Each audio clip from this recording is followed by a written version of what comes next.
നമസ്കാരം.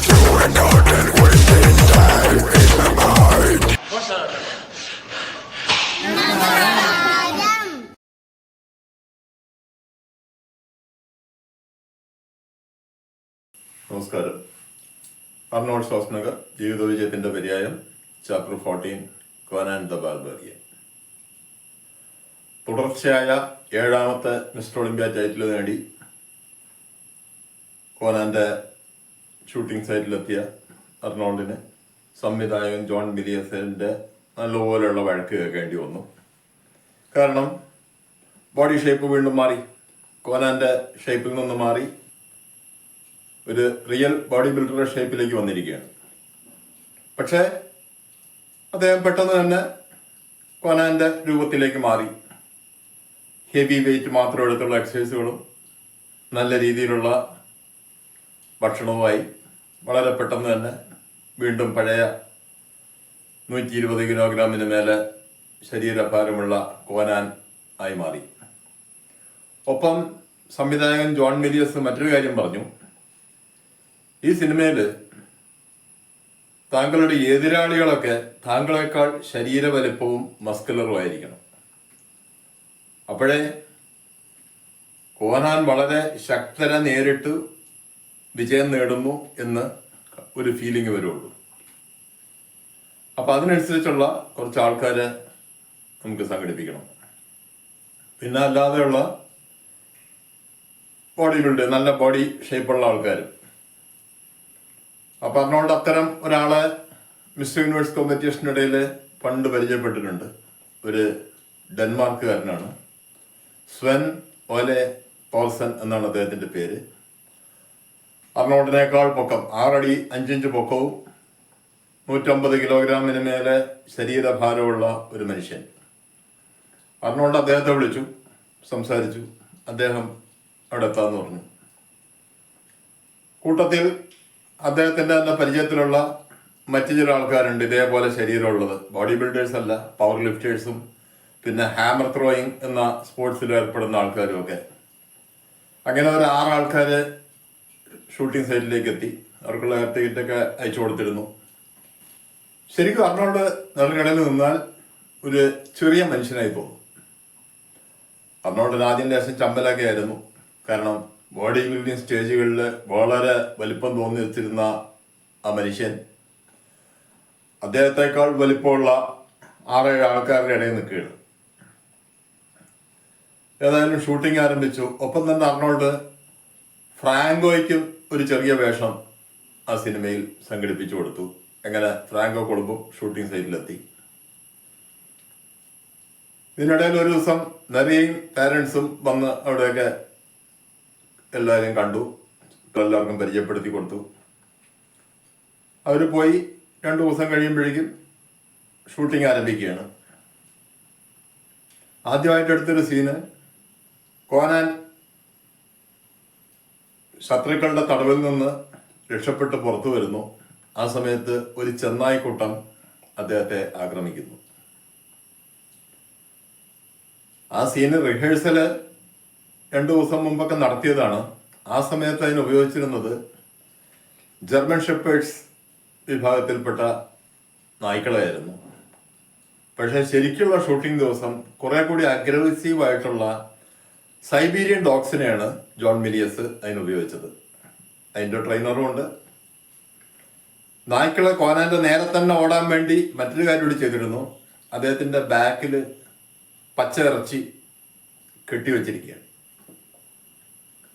കോനാൻ ഒരു പാറക്കൂട്ടത്തിന്റെ ഇടയിൽ കൂടെ ഓടി ഒരു മലയുടെ മുകളിലേക്ക് കയറുന്നു. ചെന്നായ്ക്കൾ പുറകെ വരുന്നു. അപ്പൊ ഈ സൈബീരിയൻ ഡോഗ്സ് എന്ന് പറയുമ്പോൾ കുറെ കൂടി അഗ്രസീവാണ്.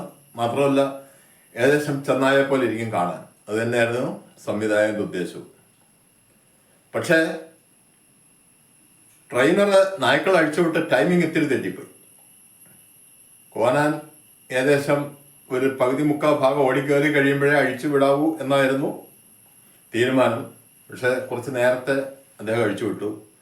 പാറക്കെട്ടിന് മുകളിൽ എത്തുന്നതിന് മുമ്പേ നായ്ക്കൾ അദ്ദേഹത്തെ ആക്രമിച്ചു. അവിടെ നിന്ന് അദ്ദേഹം ഒരു വലിയ മുൾപടർപ്പിലേക്ക് വീണു. നല്ല രീതിയിൽ പരിക്ക് പറ്റി. അതിൽ വേറൊരു കാര്യം ഇവിടെ ഉണ്ട്.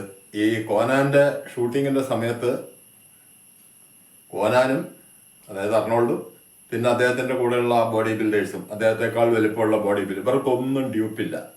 കാരണം ഇത്തരം ഒരു ശരീരമുള്ള ഡ്യൂപ്പുകളൊന്നും ആ കാലത്തില്ല. അവിടെ നിന്ന് അദ്ദേഹത്തെ ഹോസ്പിറ്റലിലേക്ക് കൊണ്ടുപോയി. പല നല്ല രീതിയിലുള്ള മുറിവുകളൊക്കെ ഉണ്ടായിരുന്നു, സ്റ്റിച്ചൊക്കെ ഇടേണ്ടി വന്നു. തിരിച്ച് ഷൂട്ടിംഗ് സൈറ്റിലെത്തിയപ്പോൾ ജോൺ വില്യംസ് സംവിധായകൻ അതുവരെ ഷൂട്ട് ചെയ്ത ഭാഗങ്ങളൊക്കെ കണ്ടുകൊണ്ടിരിക്കുകയാണ്. എന്നിട്ട് അദ്ദേഹം വളരെ സന്തോഷത്തോടെ കറക്റ്റ് ഒറിജിനാലിറ്റിയിൽ വന്നിട്ടുണ്ട്. ബ്ലഡൊക്കെ കണ്ട ഒറിജിനലാണെന്ന് തോന്നും. നല്ല മേക്കപ്പ്, ഒറിജിനലാണെന്ന് തോന്നുന്നതല്ല, ശരിക്കും ഒറിജിനൽ ബ്ലഡ് തന്നെയാണ്.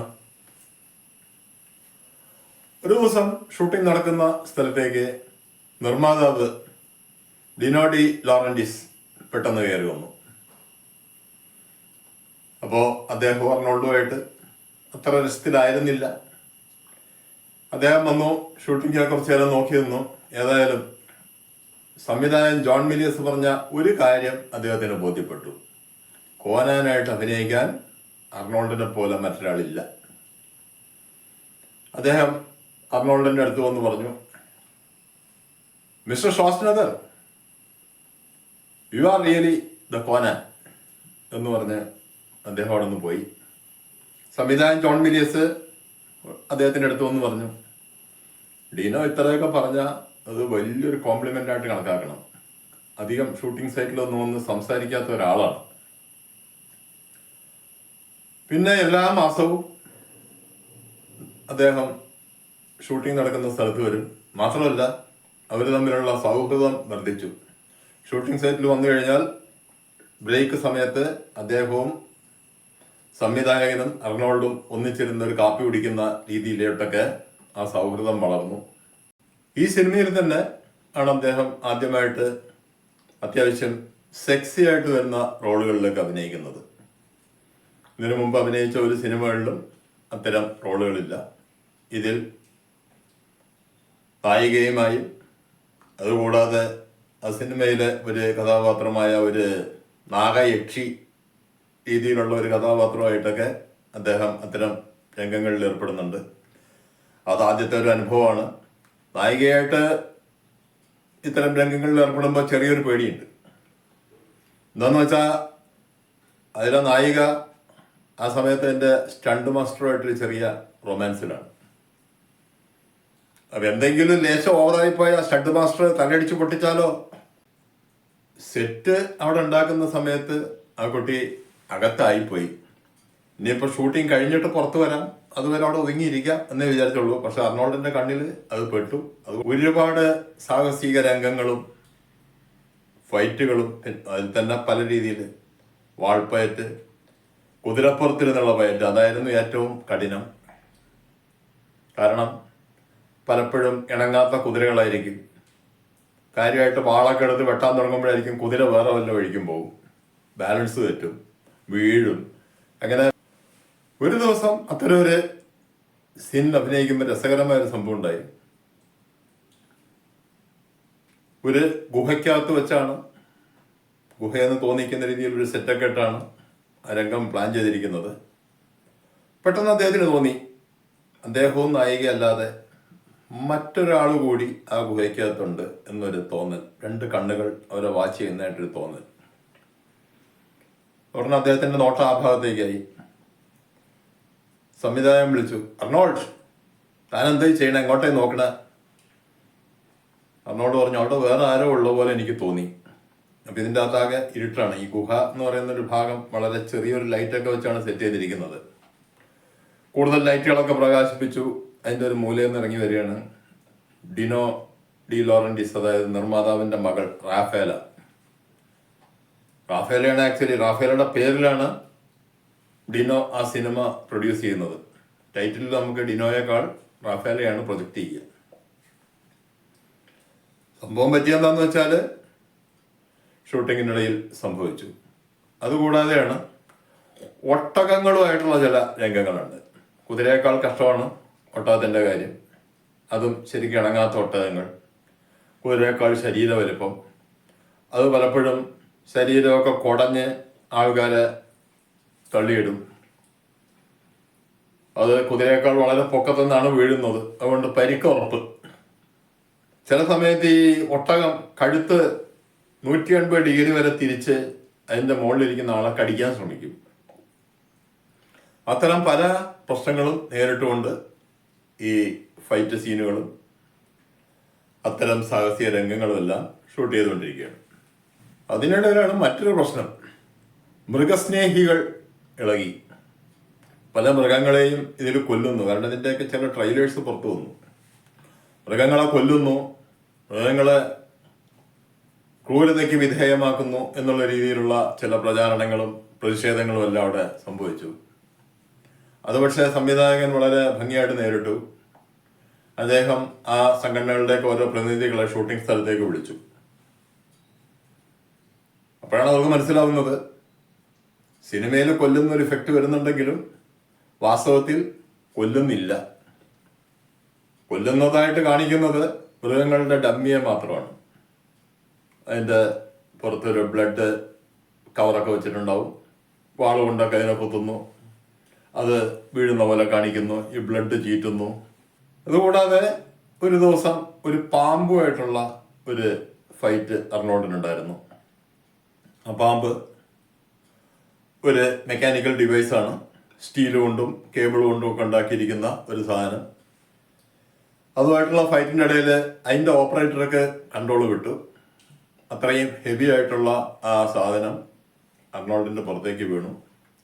കുറച്ച് ദിവസം ഹോസ്പിറ്റലിൽ കിടക്കേണ്ടി വന്നു. സിനിമയിലെ അഭിനയത്തിൽ അദ്ദേഹത്തെ ഏറ്റവും കൂടുതൽ സഹായിച്ച, പ്രത്യേകിച്ച് ഡയലോഗ് പ്രസൻറ്റേഷനിൽ.